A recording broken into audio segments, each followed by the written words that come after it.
am I adhering to this belief that Nimrod actually brought about the language? Just because we learn from the scriptures, this is something that the Creator did. But here's the thought. Whenever the Creator does certain things, in this sense, we're going to see where the scripture says how he confused the languages or confounded the languages. The reason behind the confounding of the languages, let me just interject this thought first. The Bible teaches, and this is another thought that Brother Shaul shared with us, that the Creator or the Most High is not the author of confusion, but of peace. Okay, so when it says that he confounded the languages, how so? It's because of what was taking place in the hearts and minds of the people that was now being made manifest in the actual confusion of the language they spoke literally. But it happened here first. So when it says by producing in them the diverse languages, because now nobody wanted to speak the word of the Most High anymore because they were caught up into what Nimrod was teaching and what Nimrod was professing to them, to turn them away from the fear of the Most High. So now within them, a new language was being developed in the sense of not adhering to the word of the Most High, and it was only made manifest. Okay? Hope everybody understood that. So it says, by producing in them diverse languages and causing that through the multitude of those languages, they should not be able to understand one another. Okay? Now this is again something that the Creator did, and to verify that, we go back to Genesis chapter 11 and verse 9, and it says, therefore is the name of it called Babel. Once again, Babel means confusion. Because Yahweh did there confound the language of all the earth. And from thence did Yahweh scatter them abroad upon the face of all the earth. Now keep in mind, this was dealing with Babel, or what we refer to as Babylon. But let me interject another passage that we already looked through. Go back to Isaiah chapter 14 and verse 4. And it says, that thou shalt take up this proverb against the king of Babylon.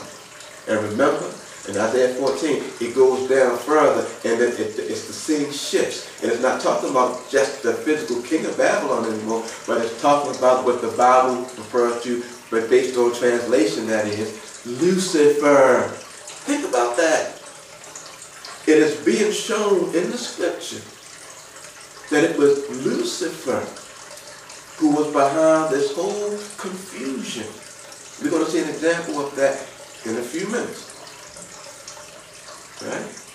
Let's turn to the book of Job now. And we're going to see some things.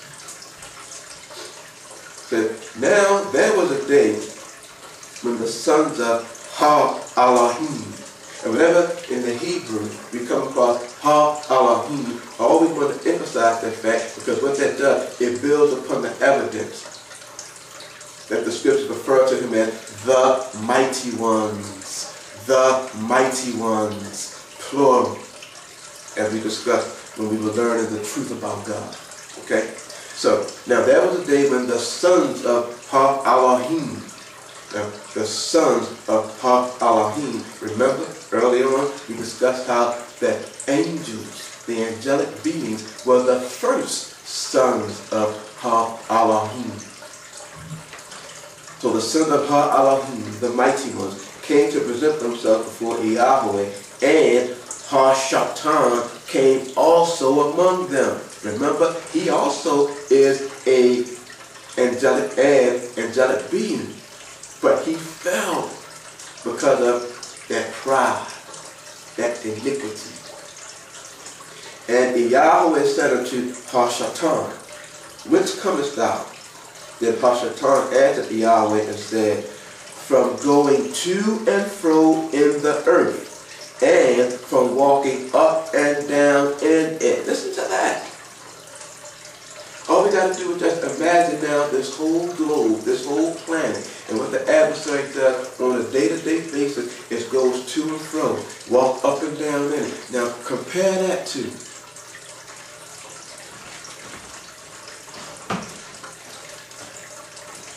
those who are roaming. Just to give you that thought. But let's move on. Verse 8. And Yahweh said unto Hashatan, hast thou considered my servant Ayub? that. Hold up. Did the Creator just offer up one of his people to the adversary? Question. What are we learning from this? Let's move on. That there is none like him in the earth, a perfect and an upright man, one that feareth Elohim and escheweth evil. Then Hashatan answered Yahweh and said, Doth Iyov fear Elohim for naught? Hast not thou made an hedge about him? Think about that.